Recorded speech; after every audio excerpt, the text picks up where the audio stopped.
And I've since learned so much about how much of cancer is from heredity and how much is not. And it's a great difference. I think they're saying between 90 and 95% of cancers these days are not due to genetics, which I have taken that to be great news, because we can use that to our benefit. Like, we can make healthier choices. So I love that. Hey everyone, today we're going to be doing something a little bit different. I'm welcoming Sharon. She was on my first season, and we talked a little bit about this topic that we're going to talk about today, and that is reading your ingredients and understanding what is in your personal care products and your cleaning products. And being that this is October and it's breast cancer month, I am, and I believe Sharon is, more on the preventative side. What can we do to prevent? And the reason I really wanted to have Sharon back on was because we really are aligned in our thinking that when we know how to read ingredients, being proactive rather than reactive. There is a time and place to be reactive, but if we could lean into the proactive side of things a little bit more and have a better understanding, maybe we wouldn't have to be as reactive as often. So welcome, Sharon. How are you doing?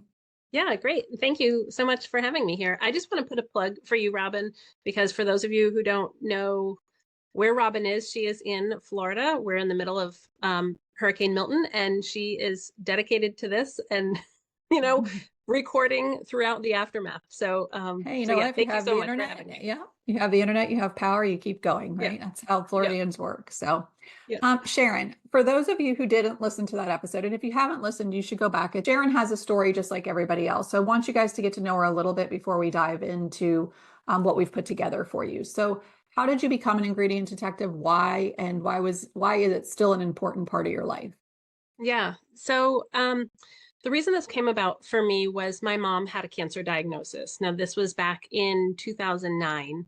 And I remember at around the same time that my mom was going through her treatment and, all the things that went along with that, I remember hearing, I don't even know where I heard it, like somebody that I knew, or maybe I kind of heard it online, because I don't even think I was really online that much, in 2009. But someone said, that if your products contain the word fragrance in the ingredient list, that's not good for you. And I was like, well, that's not true. Like, there's no way that can be true, because as I started to look at my products, I noticed that fragrance was in almost everything. And so I thought that was like just some like crazy, far out there idea. But as I started to look into it and I started to research, really what is fragrance, and we'll get into that later. I learned that that really was something that we should be avoiding. And the whole time that I was buying my products, I either didn't think about the safety of it, because I assumed, I'm just buying it on the store shelves at the drugstore. It's not like I'm, getting some off the wall product. Right. Of course, it must be safe. So either one, I didn't think about it, or if I did think about it, it was more for my kids who were babies at the time. And I would buy them, something with like oatmeal in the product, and Right. it seemed like it was natural and good for their sensitive skin. So anyway, so that's what kind of like really put me on this timeline of researching my products and learning more.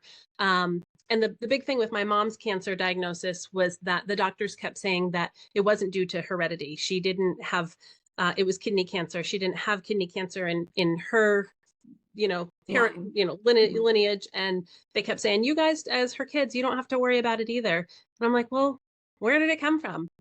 And I've since learned so much about,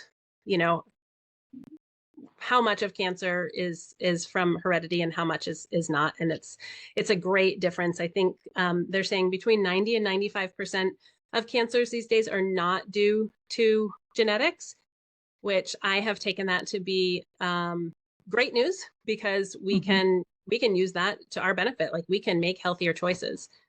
So I love that. that's the gist of my story. And again, I think it resonates with so many people. And I had a similar story, with why I got started. It was because of my kids. And one daughter just had sensitive skin. And I was thinking I was doing great by buying California Baby and the oatmeal baths, the, like oatmeal soothing, blah, blah, blah, but I just never, and as I'm sitting there lathering them up with, Johnson & Johnson lavender, lotion, it's like, I didn't know. I didn't know what I didn't know until I knew. Yep. So we're not here to tell you what to do and not to do. We're just here to educate you because we feel that knowledge is power. And the more that you know, because when we started to uncover and learn things, that's when we started to be able to shift. And again, I'm still shifting today. I still find out something new and I'm like, ooh, that's off my list now. It's like, so it's an ever evolving thing. And instead of being overwhelmed, we always talk about those 1% shifts. What we decided to do was to make a comprehensive little workbook for you guys, or guide, so that you don't have to take notes while you're listening. We just want you to listen, absorb what you can, and then just know that the resource is going to be in the show notes for you to click and download. As we get started, a couple of things. We're going to talk about what to avoid, but most importantly, why. Because again, just to know what doesn't really give you enough background. When you know the why, I think it sticks in our minds a little bit longer. Yep. And just like you guys know, I talk about natural flavors all the time, and that's just a big no for me. That in the personal care and the products for cleaning, fragrance is just a big no because of all of the implications that it can have on you and your body. So the first thing we're going to do is teach you guys to be ingredient detectives. And that doesn't mean that you're going to need to know every single word on the labels, but I want you to start getting curious around this topic and flipping things over, just like the packages in the grocery store. I want you to try to start doing the same thing out of curiosity. How long are those labels? What's included in the labels? And a very quick scan will give you a yes or a no very quickly, the more that you do it. And if you can memorize a handful, 5 things to avoid, and we're going to go into more, but if you can just get 5 things ingrained in your brain, starting with fragrance, that's going to knock out a lot of products. And this is to empower you to then look at your products in your bathroom and your cleaning products and say, do any of these have fragrance? And if the answer is yes, as you are finishing up that product, if it's not an expendable thing you can just throw out, which we get, be looking for the new product, be educating yourself. We're going to give you a lot of swaps in the guide so that you don't have to do all the research, because some people don't have the time. And so we want to give you what we know, but I want to highlight and make sure to emphasize that companies change ingredient lists. So you still have to give it the once over scan once a year, So to you, Sharon, what does it mean to be an ingredient detective? It's to take the empowerment onto yourself, to look at your ingredient label. Don't just trust what the front of the bottle says, because the front of the bottle might say it's all natural. That has really no legal weight. And they can really kind of put that on anything. Or it could say it's vegan. Well, that's great. But there's also, synthetic chemicals that, might be in there. They're not vegan, or they are vegan, but they're, still harmful. So to be an ingredient detective really means to, like you said, just be able to scan the list. You might not know everything. I've been reading labels for, a good 15 years now. I don't know every ingredient by far. Half of my can't. Like you said, yeah, there's just a handful that I'll kind of spot. If I don't see them, then maybe I'll take it a step further and, investigate the ones that I don't know. But if I see those ones that I recognize, then I can take it from there. Okay.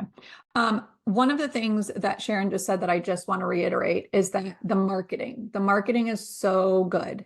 We call it greenwashing. And it's because, we tend to look at the front of packaging and go with it, right? They just use words that trick our brain into thinking this is natural. And I also learned, even if it says organic, it only has to be 90% organic to be labeled organic. So this is my feeling. Nobody 100% has your back except for yourself. And so that's why it's important to be able to scan and make decisions for yourself, not just trust a full company to do the right thing all the time, especially when it's a bigger conglomerate company and not a mom and pop smaller.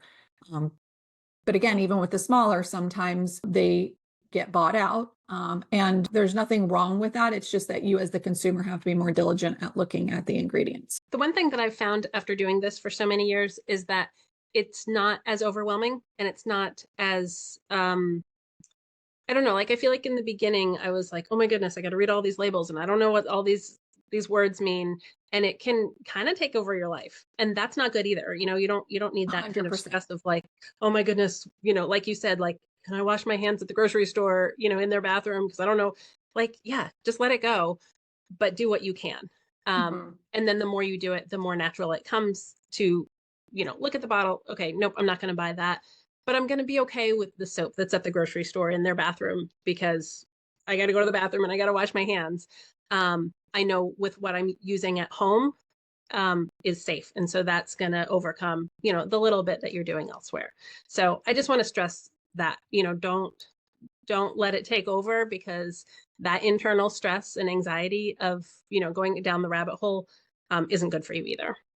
Yes, and that goes back to, the reducing overwhelm by incorporating the 1% shift. And so when we're talking about, we're going to start with personal care products because we all use personal care products on a daily. Does this mean that you have to flip your entire world overnight? No. And that's what Sharon's saying is it's not something, that you need to panic about and then, cause yourself that undue stress. So going back to that 1% shift, when we think about our personal care products and combining that 1% shift method into it, there's a few areas that I like to start with and tell people to start with because I feel like they are like main entry points to your body. So what are your top 3 places that you feel like people should start? So I heard somewhere along the lines that the places in your body that I'm not sure if it absorbs the most quickly or if it absorbs the most, but it's your head, your armpits, and your groin area. Okay, that's exactly what I said. Okay, perfect. Okay. I'm glad we're on the same page about that. Yeah. And I think it is because this is what I learned, because, they're open pores under your armpits and your groin typically. And so things can be absorbed quickly. And then your head. It's close to your Lymph glands, right? Yeah. Your lymph nodes. Yeah. Yeah. So again, if you're like, oh my gosh, I have like 20 products in my bathroom, where do I even start? I would say start by replacing either your shampoo and conditioner, your body wash, your deodorant. Like those are the top 3 that I think if you can get those swapped out and find good swaps for those that you feel good using and that work for you. And sometimes it is a little bit of trial and error, but again, we're going to give you a few companies that we have vetted in personal use and try those out and see how they work for you. And we're also going to give you some really good tools that you can look at what you have in your bathroom already, because maybe you are using something that's great and then you don't have to worry about it. But again, it's just one thing at a time. Don't think that you can just go in and overhaul. It also depends on your personality, because for me, once I know something, there's no turning back.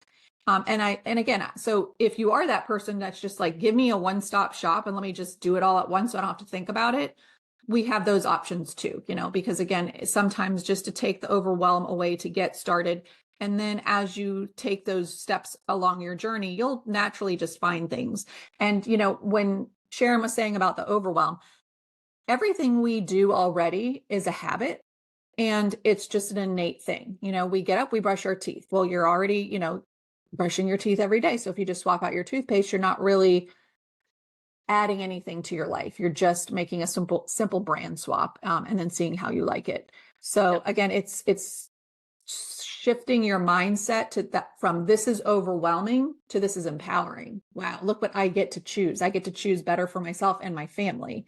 And so I think having that mindset and talking to yourself in that way really helps to change the way you go about doing it and getting curious. I think we forget that we have the opportunity to discover and learn as we go and not just try to check the boxes off, if you will. I hope that you found that episode educational and even enlightening. And maybe for some, it sparked you. Maybe if you have not started this journey yet, it's your first time really hearing this information. Or maybe you're on your journey and you're discovering something new. Whatever it may be, this is the point of having these little episodes, is that so you take what you need and you leave the rest. There is going to be the workbook in the show notes. Please download it and refer back to it as often as you need. If you are feeling overwhelmed, please remember the 1% shift method that we often talk about, which is just taking one area and tackling that. And then as you're running out of products, have other products, to replace. If you guys have questions or comments or would like to share your journey, please send a DM through Instagram at Live Life Balanced with Robin, or of course you can always send an email, as I love to hear from you guys. Until next time, I hope you find peace, love, and light by breathing, being present, and allowing for all possibilities to come your way. Have a great rest of your day, and we will see you in the next episode.